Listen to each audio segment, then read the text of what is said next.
What's going on, guys? Sensible Prepper Live. Welcome. We are live. We are going to talk about some things today about what happened in Portugal and Spain, and really talk about some of the things that happened there and how we can translate it to a power outage, even for 24 hours. That is a pretty significant deal, especially if you live in cities or in a certain area. If you're at home, we deal with power outages all the time. So we're going to talk about power outages out if you're out and about, and especially if and two, with the weather. I mean, it all depends on what the weather's doing, and that also can have an effect. But before we get started, in fact, I don't have my tools in front of me.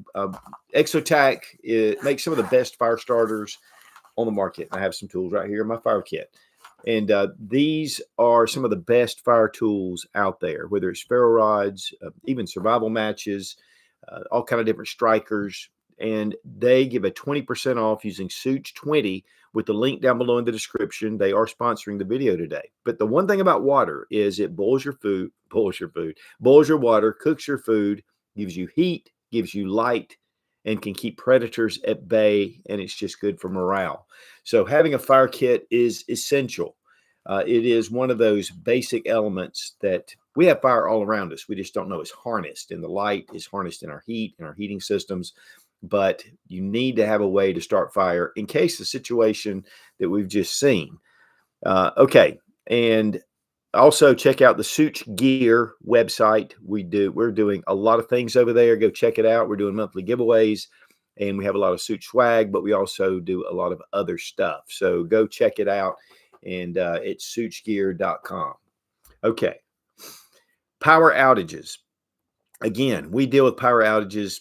It happens here and there. But what happens when it's a huge area like the Iberian Peninsula, where part of France actually was affected, just parts of it. But you have Spain, Portugal. Portugal in particular was really hit hard. And for 24 hours, the power was out. Now, many of us, we deal with power outages here and there. They can be, somebody hits a power pole, or just a glitch in the system or something, or bad weather. And, power goes out, but typically it's only out in just smaller areas. Even during Helene, while the power was out for us for over a week, we could go down to the next exit, get gasoline, get groceries, buy food, do whatever. So, but at home, you should be able to, if you are preparedness minded, you should be able to weather whatever with a power outage, at least for a week. If you can't weather through a power outage for at least a week, you're in trouble.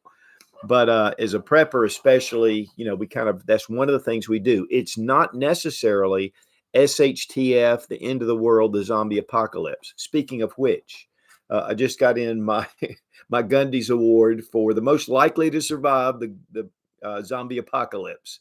And they sent me a trophy to say so. So if you don't believe me, just ask them. But one of the things about being prepared is in every aspect of life. One of the things that I talk about is a personal SHTF. It may not affect anyone else. It may be just you. Of course, when you have an accident on the freeway or the road, that's for you. Whether you're something just happens during the day and things go wrong, those personal SHTFs can get you. And those that are more prepared can tend to deal with them a little better. I think it puts us in a different mindset. So let's talk about Portugal specifically, and Spain. At this point right now, at least what I have seen, they don't really know the cause of it. They have about 15 gigawatts of power just went out in 5 seconds. And that's 60% of the area's power grid. And the whole thing just shut down because of that. It could have been a solar surge. It could have been some kind of cyber attack. They don't think it was, but something glitched the system and it turned it off. And the thing is, it not only turned off the power, it also turned off their water. And that is really, to me, the biggest thing I would be concerned about. Power, you can get around. Water, you've got 3 days. And when this happens, you don't know. I think if that happened here in the United States, everybody would be thinking it was an EMP, which an EMP can cause that. And one of the things about an EMP, it's not necessarily a nationwide. It could be a strategic area. It could be just that it only affected an area. But if it does, it typically will be a large area. And so let's just talk about it. So first off, tens of millions of people were without power, just without power, and everything just shut down. Now that means that utilities, your power, your water, that was gone. Cell service was down. There were a few things you could do, but pretty much because of cell towers and getting reception or whatever, I mean, all that was down. So all of a sudden you find yourself without any power. The other thing, which is a big one, especially if you're out and about, is ATMs. The ATMs were down. Of course, your credit card machines are down. So you don't have a way to be able to access your money. And we're going to talk, we've got some things we're going to talk about, and then we're going to talk about some solutions and something that I think would be great just to keep with you, obviously, because we like to go through some things, but we always like to have some solutions to this in case you find yourself there. In fact, a friend of mine, his wife was in Portugal, and they were just kind of weathering it out. I think they were still at the hotel room, so it wasn't so bad. The one thing is especially if you're traveling, is food. It's a big deal when there's no power and they have to put together things. I have, in fact, my uncle was in Gatlinburg, Tennessee, and a big storm came through, winter storm, and everything got shut down, power and everything. And for a couple of days, they were eating out of a vending machine. But thank goodness they had change and they were able to use the cash they had. So, this can happen again, guys, at any time. And so to me, this is a very important subject to look at.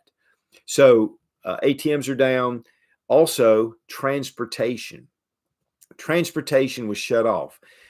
Now, you say, well, I have a car that's not affected. But if you're in Madrid, Spain, or you're in Lisbon, Portugal, and it's a major cities all across Portugal and Spain, traffic just became a deadlock. So all of a sudden, the red lights stopped working. And you know how it is. If we just came back from Atlanta, we were down at the NRA national annual meeting, and traffic was crazy heavy, even with working lights. So if you're traveling along and then all of a sudden the red lights don't work, then it becomes a giant gridlock. So they were, stuck. The other thing is a lot of people, we depend on our phone. And so having our GPS being able to guide us, I mean, how many people we sit that on there and it just tells us where to go and we just follow the routes, especially when you're in a major city, being able to get around and know where things are and how to get there. And so without GPS and you don't know where you are, or you depend too much on this. It's kind of like when calculators came out.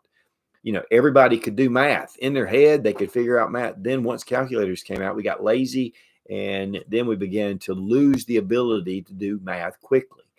Same thing with your phone is there's a lot that we depend on with our phones, not just YouTube and Instagram and Facebook and X and those things, but there's a lot of things that we depend on.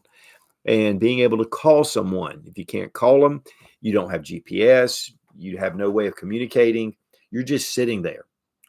Now, with the traffic gridlock, and I'll just mention this, a lot of police officers got out, and even civilians, people just got out of their car and started helping direct traffic, which was really kind of cool. It's one thing that happens a lot of times in a grid down or a situation, an emergency situation, is people start to help out. So first is kind of think about that. Be more of a helper than just a victim.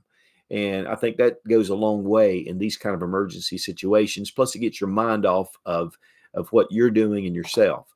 They were talking about this in the articles. I read a number of them, and they said that at first everybody was just kind of like, okay. Then after a while, when it was hours, people started to get really antsy. And that can be another problem, is just people getting irritated, especially on the freeways or the roads, because they just get impatient. And so traffic, again, gridlocked. And even in some of the smaller towns, we depend on red lights to make traffic flow smoothly. And so that was just one of the big issues. Also, and this is a big one, is if you're in a city and you're in a subway, let's say you're traveling along and then all of a sudden the subway just stops, or there were a lot of trains. A lot of things were going on, and these people were just stuck where they were. So if I'm in a subway, all of a sudden this goes out, there's no lights, or there's those emergency lights, but it's very limited. And then there you are stuck, and the power was out for 24 hours plus. They're just now starting to get power back. And so we have a just pitch black or really dark. You're just sitting there for hours, up to 24 hours. So, these are all things to consider that can happen in different places. They can happen, if you're in New York City and the power goes out, that is going to be a bad situation. A lot of times we do have backups, and we're going to talk about that. But when it comes to major operations, sometimes there's not enough power they can generate to keep these things going. So your subways, your trains, there were a lot of trains that are electric trains. They're going along, and people are out in the middle of nowhere. They're just sitting. I saw some photos where people were just standing outside the train. They had nowhere to go, and they were just stuck because there was nobody there to get them, which over time they started going and picking these people up and getting them to wherever they needed to be. But still, you can imagine that could be very difficult. And a lot of people, they're on trains, on public transportation, they're getting somewhere. And then, then where are you going to go? And you can't get an Uber because you don't have an app on your phone. You may not have any money. So especially when the ATMs are down. One of the things about these is we depend on our phones. Now you can pay with your phone. You can do your Google Pay and do all the different ways to be able to pay. But if your phone is not working, or if you can't receive internet connection, it's too bad. I had a friend of mine this weekend. He drove from Tennessee down to Georgia for the NRA annual meeting. And when he got there, he got to the hotel. He'd already paid for the hotel. He reached back. He didn't have his wallet. He was like, oh, shoot. And so he was like, okay, I have a picture of my driver's license, and they wouldn't let him in. They wouldn't let him get his room, and which was to me a little bit crazy. But and he's even an awards member. So then he had to go to another hotel, and they actually took Google Pay, and he was able to get in there and use his driver's license. But those are the kind of things that sometimes just happen. That was definitely a personal SHTF. But if you don't have that means, and if he would have come down and had nothing, he had no cash, no nothing. So, it was a big Patreon group that met down there, and they helped him out. And I was getting ready to help him out, and he said, I've had a lot of help. And so he was able to make it through the weekend, get his hotel. But without friends and without the necessary things that he needed, he could have really been in a mess, especially if nobody knew had cash. What is he going to do about gasoline? So, it's one of those things that is, again, those personal SHTFs, talking about transportation. Also, they had air travel. While air travel was going, I mean, the planes were flying, and that was fine. But, and then you had emergency backups for air control, for traffic control. And so they were able to get these things done. But without that, I'm sure there were some glitches, and it was not up to standard. That could definitely be a problem with air traffic control, bringing in planes. Where were they going, especially if they were flying in the Portugal or the Spain airspace? So, and then, of course, people waiting on aircraft, or they had landed there and the power was out, and they just sat there for 24 hours at least until they started kind of shuffling some people around. A lot of the buses that we have are electric as well. And so you could be in a city and you're fine, but you get out in the middle of somewhere, and then all of a sudden the bus breaks down, and it may be too great of a distance just to walk. A lot of different things when it comes to transportation. In fact, to me, transportation is probably one of the biggest issues. Now, you're in your car, you're driving, it's fine. But then you pull up to a gas pump and there's no gas, or because the pumps are down. So the problem is this affects so many areas of our lives. The power grid is extremely, it's very vulnerable to a lot of different things. And so really what we're talking about is something that to me is like a wake-up call to go, hey, I really need to think about this a little bit more. And that's the reason I brought it to you guys.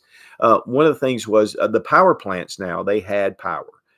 They had emergency backup. You had your hospitals that put on the emergency backup generators. there was poor lighting, but they still had it and they were able to perform or do whatever. Emergency services like fire and police, they have backups. One of the things I found interesting, I've heard over the past few months, is that a lot of local county governments, they have been subject to cyber attacks. There have been a number of different small police stations or even larger police stations that lost the ability to communicate. The 911 service was down. And even when you called in for, your dispatch, it was down and they were having to pull out old radios to be able to call their guys. And, it was a lot. Having backups, and that's what we're going to talk about, but having some kind of backup systems is great for law enforcement. It's great for emergency services, but it's also smart for you to consider those kind of services, those things. Now, sporting events, and just imagine, let's say you're at a big football game, at the Giants in New York, and you're in the stadium and the power completely shuts down. That's a bad situation to be in. Of course, typically people will be, disciplined enough to kind of file out in a manner, an orderly manner, but there's got to be some confusion when all that first happens. I'll be honest, if I was sitting at a big Braves baseball game in Atlanta and all of a sudden the power shut down, I would think first thing, I would think EMP. But power outages do happen. And of course, with the internet was out. But it was nice to see a lot of people pulling together and a lot of people that were shuttling people around, and they would go, especially with these different trains and the subways and even the airports, really kind of fell in line to start helping people out. But it took a while to get that started. Now we're going to go to some questions. We're going to take a break. We're going to go to a few questions, but I want to give Sarah Mack a heads up. If you have questions, which I didn't mention, if you have any questions, please leave them. Sarah Mack's keeping note of them. And when we take this break, she'll give us one. So, but it's really good. Now, again, before we get into some of the other parts of it, helping out, doing for others, being more of a solution than the problem is going to be one of the most important things to do. If I found myself in Lisbon, Portugal, and if I could find someone that did speak English, which, a lot of European countries, a lot of people do speak English, having someone that gives directions, that's one thing that we can do. Somebody, their internet's out, they don't have a cell phone, or their cell phone's out. And to be able to communicate, you can get directions from the locals to be able to find your way and to be able to get to where you're going if you're in a vehicle. But I want you to consider, again, not being at home, but actually being out. How would you fare? One of the things that really kind of hit me was a lot of times, especially during the summertime, I would take off and go to the store, run up to the store, pick up something to eat. And I would have my flip-flops on, not thinking, shorts, t-shirt, flip-flops, going to do stuff, and just going to run around town. What happens if there is, number one, a power outage?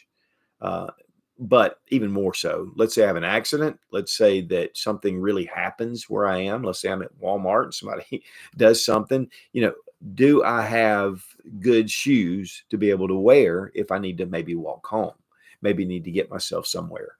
Maybe there's a lot of debris and things, and flip-flops are going to be really a detriment. So I want to make sure that I have good, solid footwear to be able to get to the places I need to get to. Gas stations were out, and that's another thing. You've got a vehicle, you're good. The power is not really affecting you as far as getting you to where you're going. But you pull up to the gas pump because you're low on gas, and they're down. Or you don't have a means to be able to purchase gas because all you have is a card. And one of the big things, obviously, and after this, we're going to go to a few questions if you guys have some, is cash. There's an old saying, cash is king. And because you have cash, a lot of times you can make good deals with cash. And that's one reason why I like to have cash. But number two is if the ATMs, or let's just say you take your card, you put it in, the card reader's not reading it for whatever reason. The other day I was at a restaurant, put my card in, it said no, there was something wrong with it. And so I pulled out, she said, you can blow it, you can wipe it down. And I did all that. Well, I just pulled out another card and I was able to use it. But if I can't use the card because the power's out, cash. Cash is going to be very important. Some of these places, though, just close. They won't do anything because a lot of times their cash registers are electronic. They can't get them open. But cash, having that is definitely something that's going to be very important. And let me just say this, guys, we're moving away from cash. We're moving away from it. But this is something that makes you independent. And that's very important.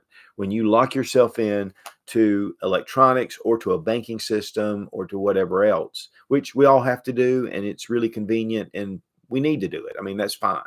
But having that cash set aside, one of the things that I've always told my kids, I said, here in the back, and I think I've got $100 bill back there. This is an otter case, so it's a real pain to pull off, but I will if I have to.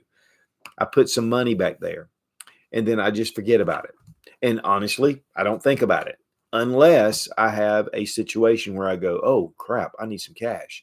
And then I go, oh, wait a minute, I've got a little cash in here. I used to keep $20 in here, but I just really realized that $20 was not going to go not very far. So I put $100 bill in there or 520s, slip them in there. It's funny though, even with the cash in the back, I can put this on my wireless charger and it'll work. So it'll go right through those dollar bills. So having some cash is really, to me, the first thing on the list. This is going to help you if you want to buy something, if you want to eat, if you want to, again, if you need gas, and they'll actually, if the pumps are working for some reason, but the ATMs are out. And guys, ATMs can be out at anywhere. So this is definitely a big number one on the list. Okay, do we have any questions? Sparkles 31 says, question, which backpacks do you recommend? Also, do you have any suggestions for homebound and disabled?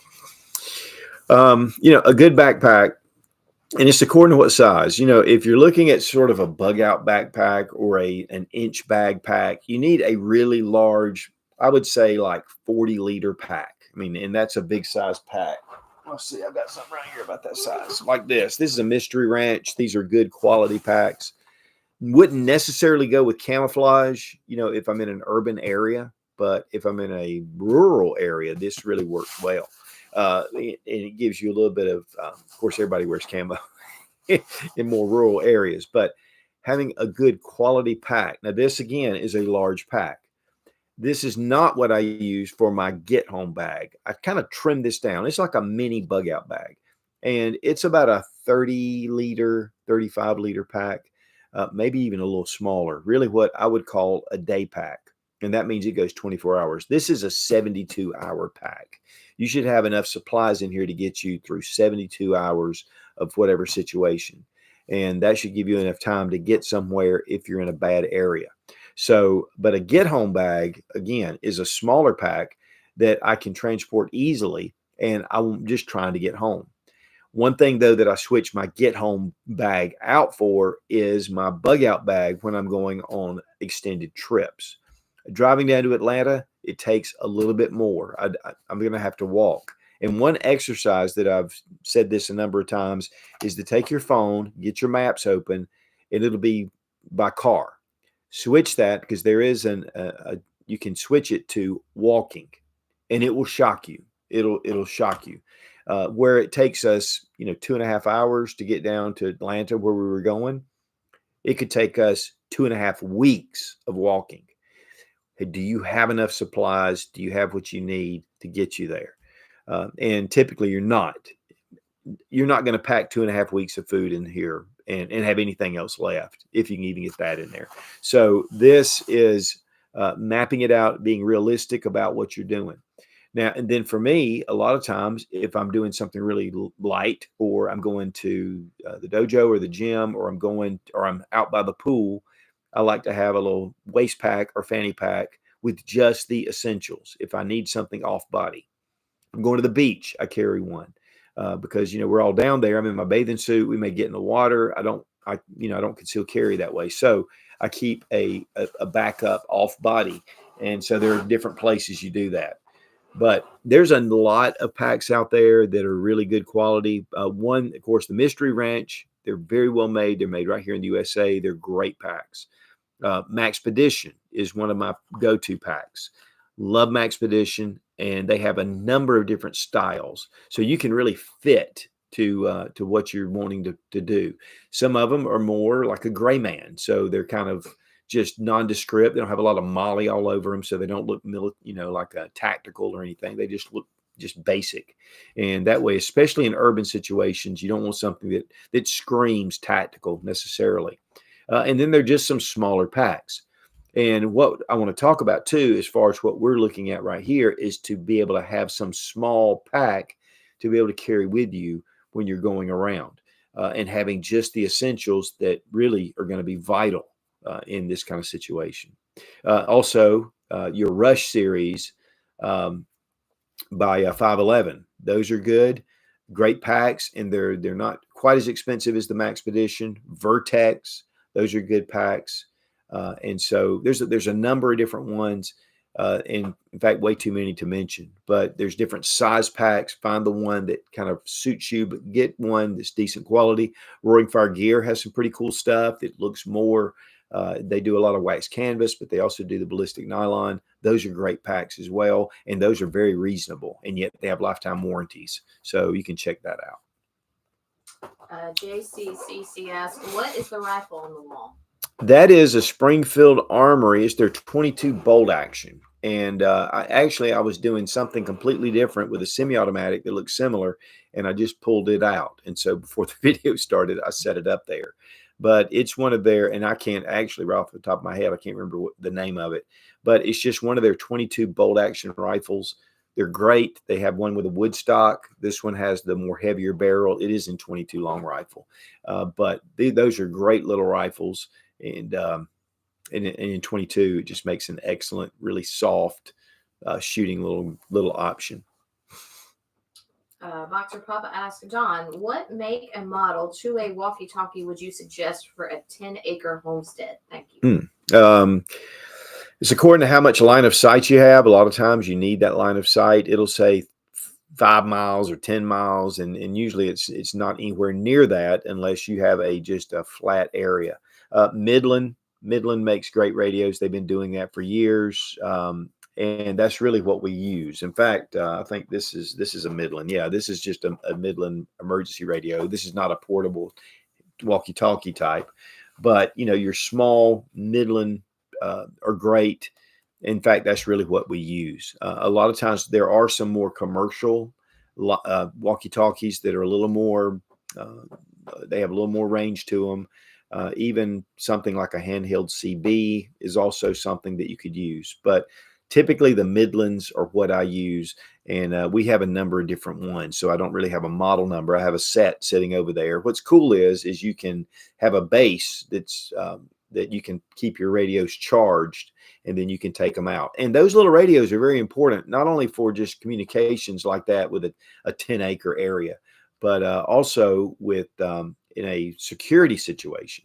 The radios beat the phones. You don't want to have a phone you're depending on for in a security situation if you have a couple of guys that are doing security. So I really like to have the that system set up. And of course you can go to ham, and that's a whole nother ball game. But typically your Midlands are really good radios to go with. Let's go ahead. We'll come back to some questions in a minute. We're going to go ahead and finish up, or get through talk about our list of what you need. Now, first I said cash. You need your cash. Also, you need your basic EDC. I mean, a flashlight, a knife, if you can carry that, especially in some urban areas. But a knife is really important. This is the tool that man created first, is just a knife. And this is something that just has a lot of usefulness in so many areas. But light is your number one security tool. And having a good flashlight that will have a decent amount of lumens. I know a lot of you guys are like, well, I have my phone. Well, most of us have our power run down, and you're going to run that power out even faster. And it's inadequate, to be honest with you, in a lot of situations, especially in an emergency. So having a good flashlight is going to give you a lot of capability. This little Olight arc failed. These things are awesome, and it's flat. It's easy to carry. But having your EDC, and again, just like my buddy that left his wallet, make sure that you have your billfold and you have some cash stored away in there. It doesn't have to be a ton, but you need to have at least $100. and really a little bit more than that. And I try to keep cash all the time uh, in my billfold. Now, with that being said, your EDC is on you. You have your cell phone. You can carry some guys carry multi-tools with them all the time. I personally don't. I usually keep these off body, but handy where I can get to them. So first, of course, EDC, but then you need to have something that is small that you can carry with you. To me, one of the easiest is a small little waist pack. Now, fanny packs, waist packs, they fell out of favor for a while. I mean, people were carrying them and then all of a sudden they disappeared. They have come back, come back strong. And so having a little waist pack to be able to put the items we're going to talk about, or you could even do a crossbody, little small bag. And a lot of people now carry backpacks on a regular basis. While I was down in Atlanta, I had a little sling pack. And I carried it with me because people, were patches and stickers, and had my water bottle in there. I had a number of items that I could get to while I was down there. And it was real convenient and it was real easy to carry. So something that's small and lightweight, if you're out and about, again, if you're on a subway, you should have a little something with you. Would I think about that before? Maybe not. I wouldn't think about the power going out. My buddy was riding the subway down in Atlanta. If the power had gone out, there he would have been wherever the power, when it came off or turned off, that's where he would have been. And some of them are on rails. So they're kind of going up over and then back down under the ground. I mean, you're sitting there for 24 hours. That's kind of tough, and you have limited resources. So you want to have these items, and having something small that you can live with. Again, to me, fanny pack is small. You can get a little bit larger ones, but if I'm going to have something a little bit larger, I may want to put on something that I can put across my shoulders. And you can even take that fanny pack and put it over your shoulder. But it gets everything handy. And of course, your concealed carry, is according to where you live, but concealed carry is a big deal for me. But I have that on my person. And so that was one thing I almost left out when I was talking about EDC. This next one is very important. Cash is first, but not far down below is water. And that was one of the things. Their running water ran out. They didn't have water. That's a big one.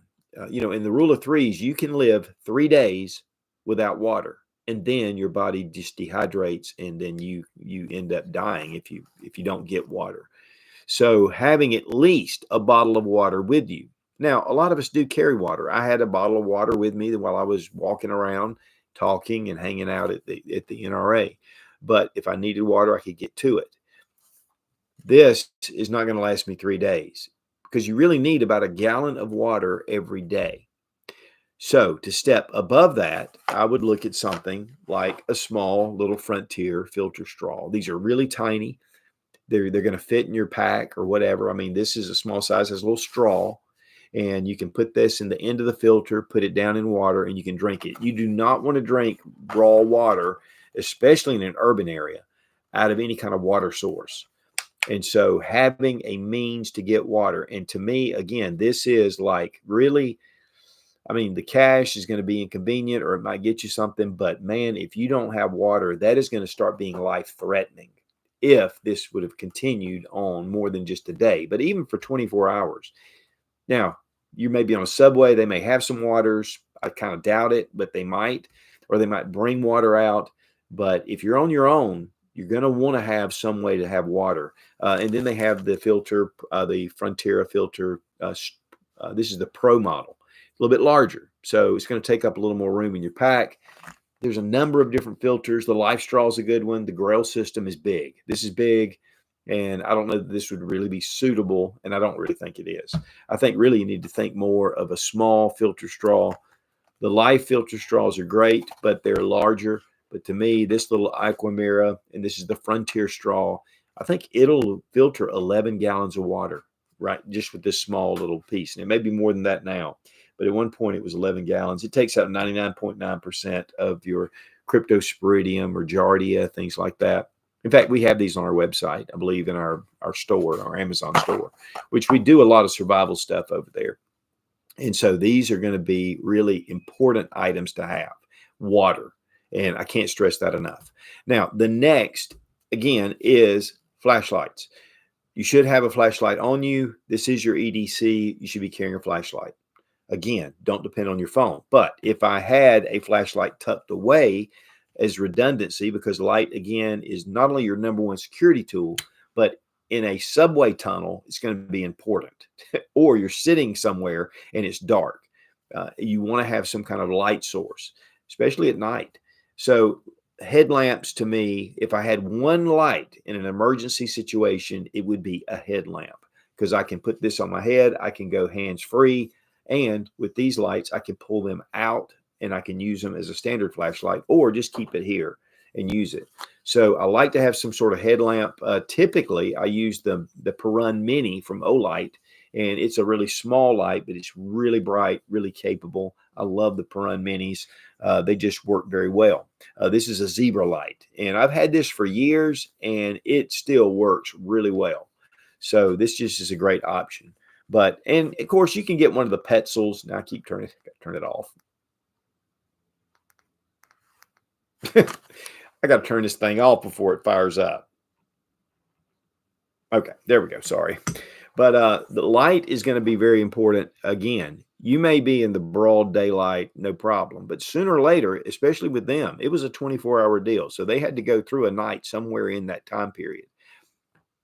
Where were they? How did they fare with no light and having some sort of light source? I'm sure there was some lights, emergency lights that were around, but they're not going to be adequate just to get you from one place to another. If you're down in the under a tunnel, maybe under a big water source, and you're sitting down there and it's going to be dark except for the emergency lights, having a good flashlight is going to be important. And two, flashlights can help with other things. As far as signaling, helping people to go, do things like that. So flashlight, your number one security tool, but it is vital. And having an extra, because let's face it, after a while, this one can go dead. I can charge it if I have a battery backup or whatever, but I may or may not have that. And we're really trying to keep it as small as possible. Heavy meal trash bag. Now, this seems to be kind of a funny thing to add, but I carry these in all of my packs. If it'll fit, I'll carry it, because there's so many uses. First off is that I can use this as an improvised rain jacket or poncho. I can put it over, cut a hole in it. It's really easy to do. They're very large. These are the contractor's bags, and I get these at Home Depot. I talk about these all the time, and they're very important to have. But also, you can actually use this as a container. You can put things in it. You can even put water in it. You can make a shelter. Let's say you're sitting out and you're in the bright sun or whatever. You can actually put this over you and help you from exposure. Also, if it's cold weather, you can use this. You can put it on the ground, make it a heat barrier, put it above you, make it as a windbreak. There's a lot of different things you can do. This is a vital piece of our survival kits, vital piece, and it's cheap. And that makes it nice. Yes, you can get a poncho, you can get a lot of other things, but to me, this makes it a very small, light option. And then a fire, and I hesitate to say fire kit. This is a small fire kit, and I think I've taken some of the items out of it when I showed it to you. But this just has a number of ways to start fire. Now, this is a little redundant. This is a little bit more than you're going to need for a small pack that in these kind of situations with power outage. But at least have some way to create fire, some way. Fire, again, is vital, whether it's these little magnesium bars, whether it's the ferro rods, which work really well. And again, Exotac, I've got a number of items, and have a little tinder to help get that fire started. So the Bic lighter is great, and having a Bic lighter in there is going to give you something. But the problem with the Bic, and I've found this over and over, is that when I flick it, if this little wheel gets corroded or something is pressed down on this button and releases all the fuel, this becomes just really a little striker. And that's one thing, guys. If you're out of fuel and you can't do it, at least you can get it to where it'll strike. It'll hit that flint, and you can use that. It's a little bit more, well, it's a lot more difficult to get a fire started, but it is something that gives you a little bit of spark. So having the ability, again, fire will boil your water to make it drinkable. It'll cook your food. It gives you heat, gives you light, keeps predators at bay. You can signal with it. There's a ton of different things about fire that make it a very important survival element. you can pare that down to this small pack. Now, because a lot of times there's no running water and you're doing things or whatever, and then you go to eat. Well, have some way, and I would say a small thing of hand sanitizer or some small little wipes. And of course, with no running water, going to the bathroom may be a problem. So I like to have a little pack of wipes. They're smaller ones. I just grabbed this as an example, but these are called combat wipes. And it's just great because I can keep my hands clean. I can wash my face off. I can, wipe with it if I need to. So it gives me some options to be able to keep my hands clean and keep things, as much as possible. All right. Well, one thing I missed, I just put my hand on it, is, when it comes to the filter straw, I mean, that's going to be important. But if you don't have enough room, there's also these small little water purifying tabs. Put it in water. You'd have to have some sort of container, but this is also something, and you can see it's flat. This would be super easy to put away. In fact, I would put this with my little filter. And of course, you can take this out of the package, which makes it really small. And obviously you would do that. But having even a little bit, because water, again, is going to be very important. And while the Grail, it is large, it gives you a container to put water in, which could also be vital, but I don't think I'd want to be carrying that around as much. Okay, next is sturdy shoes. We talked about that just a second, but maybe having an extra pair of socks, and then not necessarily carrying a sturdy pair of shoes. But if you're going somewhere, if you're out and you're away from your home and maybe you're traveling, consider wearing a good pair of sturdy shoes, not necessarily boots, but something that you could travel in, something that's not going to wear your feet out. And just be mindful of that. It could even be like tennis shoes. But for me, a lot of times I'm out, we go out to dinner, I'll have a really nice pair of sandals or something, or flip-flops. I say going out to dinner to a nice place, flip-flops, but sandals or something that maybe some Hey Dudes. I like Hey Dudes in the summer. But is that going to get me through if there is a tough situation? Just thinking ahead. The thing is guys, is being prepared is a little inconvenient until a disaster strikes. And then it's worth its weight in gold. One of the things that happened years ago when Atlanta had a sudden snowstorm out of nowhere, and it locked down 185, and it locked down, or 285, and it locked down 85. And people were leaving work and they were stuck on the freeway, and it blocked traffic, and people ended up sleeping in their cars. A lot of people got out of their cars, and there were hotels like up on the just up on the ridge, and they walked, and there was tons of photos and video of women in high heels walking on ice, and men in dress shoes. They'd been to business, their work or whatever, and then they ended up, having a really tough time. And that was just a snowstorm. But when you get into something that could be more involved, you definitely want to have just a good set of pair of shoes that are going to get you through. And I would try to put some socks. Again, you're going to get big if you're not careful. So keep it minimal, but make sure you have those vital items in there. Okay, now with the GPS out, there it is. It's out. There's one place I used to go to a lot, and I would just lock into my GPS and I would go.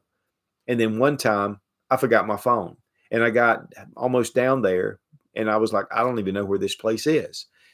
One thing I would recommend is, especially areas that you visit on a fairly regular basis, is to memorize those areas. Because if you don't, it's so easy to depend on GPS that you won't know how to get there. And, I grew up with maps, and having some sort of map, there's a lot of options. You can get these online, but you can also get these at truck stops. Then they're not usually at a lot of the gas stations, but at truck stops, usually you can find these, and just of that area. A lot of times when you're going into another state, when you cross the state line, there'll be a welcome center. You can go there and you can get maps for free. AAA offers free maps. But one thing about a map is, and we put these in all of our cars, even around this area, because this again can go out, and it did. So here we have a map. I had my GPS go out one time. My phone was working, but my GPS went out and it sent me in a different direction right before it went out. And so I was trapped in the middle. I'm not trapped, but I was driving out in the middle of nowhere and no cell service, and didn't really know. And something would come up, but there'd be a split in the road, and I'd have to figure out, and then it would pop up for a second, and then it would disappear again. And a map got me to where I was going. So first world problems, because sooner or later I would have gotten there. But this is a map is going to be very important to keep with you. I highly recommend having maps, especially when you're going somewhere, and it's just going to be a big plus. Um, and now this is something that you wouldn't necessarily carry, but you might have a small little transistor radio, which, they're becoming less and less. But this is a Midland little solar hand crank. It has rechargeable batteries in it. It has a light on it. It gets shortwave. It gets AM, FM. It does weather radio. The other week, we had tornadoes coming through, and I set this with the weather alert. And in the middle of the night, that thing starts going, and I didn't know what was going on. I thought a tornado was going to hit the house. I didn't limit my area, so it was something happening a number of miles away. But this is something for your survival preps that I highly recommend at home and carrying. And it has a little handle. And of course, you have an antenna tucked away. These are Midland. They're great. I got these on Sportsman's Guide. They're just great radios. I think we have these on our website too in our store. So check that out. But obviously, this is going to be a little bit large to be carrying around. And so you could have just a small transistor radio to be able to listen and see what's going on, in areas, because they will have some radio signals that are coming out even from other areas. So radios just give you some communication, let you know what's going on. And one thing too, I just happen to see this sitting here. This is the SOS Space Bivy or SOL Space Bivy. And this is just like a space blanket, which, in a winter situation, especially with people, even on a subway, if there's no power, and it is really cold outside. I'm not going to pull this all the way out, but it's a little Mylar little bag, and you can get in it, and it can keep you warm. And this could mean the difference between life and death. And to me, having something like this in your vehicles, especially during the wintertime, could be really a lifesaver. The small little emergency space blankets that are just Mylar, they're single use pretty much. They'll start to tear and mess up. They'll help. And that'll be a big plus. But having something with a little more sturdy, the SOL Space Bivy, these are just great. In fact, I think this one is just called the Emergency Bivy. And we do have these as well. And then I would tuck away a small little bandana. And the reason why is because if you're in a terrorist kind of situation where a bomb's gone off or the building has fallen or there's smoke and fire. I think, in fact, about 6 months ago, the Heathrow Airport, they had a power outage, and it was from someone that set a fire, and it caused a big blackout. And so you got fire, smoke, debris. Having a small bandana is something that you could just tuck away. But again, guys, you have to tailor this bag to suit for transport. And what are you willing to carry? What do you want to carry? Again, these two items alone are going to be vital. Water and your money with a little thing. But, tailor what you're doing. You could be out of the country. You could be somewhere in a big city. You can be wherever. And then you need these items. Yes, we may have our bug out bag and all that stuff at home. But if we're on public transportation, especially, you're going to be very vulnerable. So make sure you have those items. I mean, like this multi-tool, we could pare that down to a small little Leatherman or, the juice or something like that would be really small and tiny and yet give you some capability. Because let's face it, all of these items, it gives you a fighting chance. It gives you a little more than where you are. Your EDC, again, is number one, and then expand from there and just have a nice little, it's an EDC pack, but it's more of an emergency pack. And as we've seen what happened, this can happen at any time. Again, they don't really know what happened. It could have been, and if I heard this, it was they have a lot of solar and it went down, or it was wind power that happened in Texas. I mean, there's some things that can happen. Obviously, an EMP is going to be a whole nother situation, but still, these items can be used. So just have yourself prepared. Okay, we have a few more questions. We'll go to that. Vintage Overland says, what do you think of the Predator batteries with solar panels from Harbor Freight? I've heard a lot of good things about Harbor Freight, especially their generators. Their generators, I have a buddy of mine that he bought one and he liked it so much he bought another one. So sometimes Harbor Freight can be more of a budget, or, and you think, well, all this stuff's coming from China, which it is, or other areas. But so are these premium generators a lot of times that you're buying in Home Depot or Lowe's. So from what I've heard, the whole Predator system is really good to go. Not specifically about what you're talking about, but from what I've heard, that there have been some good things that have come out with Harbor Freight. So yes, I would think it would be a good option. John G says, "Hey Don and SM, what happens if you're on an escalator and the power goes out? Um, Do you think it would take a long time to get rescued?"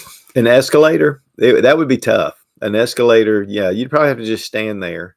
But I'm glad you said that, John. And hey, John, the elevators, and that was one thing I had on my list I missed. There were people stuck on elevators. Dark, of course, they had that maybe emergency light come up. They could have been on there 12 hours. They could have been on there 24 hours. So there were people that were stuck on elevators that had to wait. And that's kind of scary. If you're sitting in this little closed box, it's dark. Let's say there's a bunch of people on there, you'd get real friendly fast. So again, and here's the thing. This would be all that you could have as far as your water. This is the water you're going to have while you're on there. You're not going to find a water source on the elevator. Cash is not really going to matter that much. Again, water is going to be number one, and your light source is going to be vital as well. So, but thanks for saying that, because while escalators, I think most people could figure it out, an elevator is something that is definitely a scary thing. Cynthia Allen asks, question, what folding e-bike would you recommend for carrying for getting home?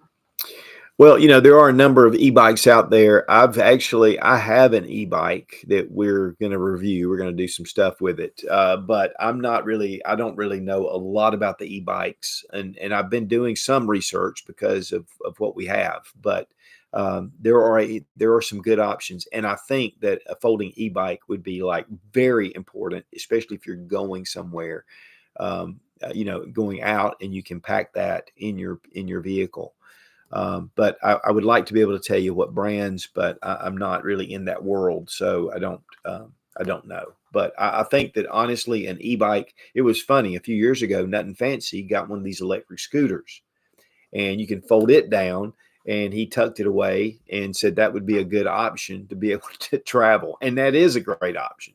But and it's funny, in the cities now, a lot of times you can rent them. In fact, when we were in Atlanta, they had them all over the place where you could just, put it on your card, get on it, and take off. So, yeah, I think that a folding e-bike would be great. As far as brands, I wish I could help, but I can't. Also, she said it was nice to meet you on Saturday. Oh, well, good. Yeah, we met a lot of great people while we were down there this weekend, and had a great time. C. Poltnot asked, hey, do you ever test your silver, and how do you test it? Well, there are silver testers. There's a lot of different one of the things that I typically do, I buy from a reputable source, number one. Number two, my family was in the jewelry business. I grew up in that. So I can pick up something and tell that it's silver because, just because. Even gold, I can pick up gold and typically tell. But yeah, there are testers. There are even testers that are electronic where you can just take it and put it, especially gold. We had one that you could just take and push, press, and it would tell you. And it would defeat any kind of plating if it was like plated. But usually what you do is take a file and file off a little bit to test it, just to make sure. Now, as far as silver testers, typically there's a stone. And what you do, and you can do this with the gold too, but you take the stone and you mark the stone with the metal. And then you take the acid that matches it. So if it's gold, you put it on there. And if it stays, it's gold. If it disappears, it's not gold. Silver, same thing. Mark it, and then you take the acid. When you put it on the little stone, if it stays, then it's silver. If it disappears. But again, I buy most of my, but if we're in a grid down situation, and you know what, that's honestly, I'm glad you said that, because that is a great idea to have, because if you are bartering or trading something that's silver or gold, or you're in a business to where you're checking that, is to have a way to test it. Thank you. That's a nugget. So, but there's a ton of different testers, different ways. Again, electronics. I like the little stone testers because I can do it right there and see the results. DZ Ren says, would you suggest keeping water in your bug out bag in your vehicle? And if so, how often would you suggest to change the water out? Well, one thing that about water, and let's say it's a water bladder. If it's the one thing about a bug out bag, now you may have a car and it get hot, and and you have your water just back there. That can affect it some, but let's face it, we have creeks and streams, and they heat up and cool down, and so I'm not really too worried about that. If it's in my pack, I'm not worried at all typically because it's insulated. The insulation in your pack, if you can, even in the hot sun, you take your pack and you open it up and reach down in it, it's going to have a cooler temperature. So the fluctuations are not that big, but like just water, like I have a case of water or some water jugs in my car. I'll probably switch those out really about once every 3 months. I wouldn't be all that freaked out about it. Water is water, and you're going to get some leaching from the plastic over time, and if it's in the direct sunlight. But I would keep it out of the direct sunlight. Keep it as shielded as you can. Maybe you have your water and you have a couple of things on top of it, of your gear, if you have some items, or maybe an emergency kit for your car or whatever, and just keep it covered. And if it's in your trunk, of course, most now have the windows around the back. But I think it's going to be fine. But I would probably switch that out once every 3 months, and you're going to be way safe. You could probably do it for longer. Addicted Tools ask, as far as cooking and food goes, what do you recommend for 72-hour plus emergency bag? Well, one thing that we do a lot with is lifeboat food, the emergency rations, and it comes in just a square like this, and it's like 3,600 calories. And it tastes like graham crackers or in a nice, more like a pie crust. They're very tasty, and at least the ones that I've tasted and checked, and we've tested them. But that is a very compact way to have a lot of food. If you do this, and it's just a block, and it's usually vacuum sealed, and they won't make you thirsty either because they're designed for lifeboat food, but just for emergency rations. That is one thing I keep in my bag like that. But if you have Mountain House, you've got a pouch, you got a pack, MREs, you can take them down, but you still have a lot, and it's not 3,600 calories. So that is my go-to for emergency. For my get home bag, I do have some Mountain House and a couple of other meals. And typically those are like 2 or 3 meals in one Mountain House. So, it gives you quite a few calories, but not 3,600. So check out the SOS Lifeboat Food. And again, they make a number of different ones. The ones I like are the ones that are in a silver. And they do some that are 2,400 and some that are 3,600. They're a little bit larger. But to me, that is a no-brainer. You don't have to worry about it. It has a 5-year shelf life. And if you put it down in your bag, and it'll go longer than that, but 5-year shelf life it's listed for. So you put it in there and you've got something that's going to be handy. You don't have to prepare it. You don't have to heat water. You just take it, open it, break it, eat it.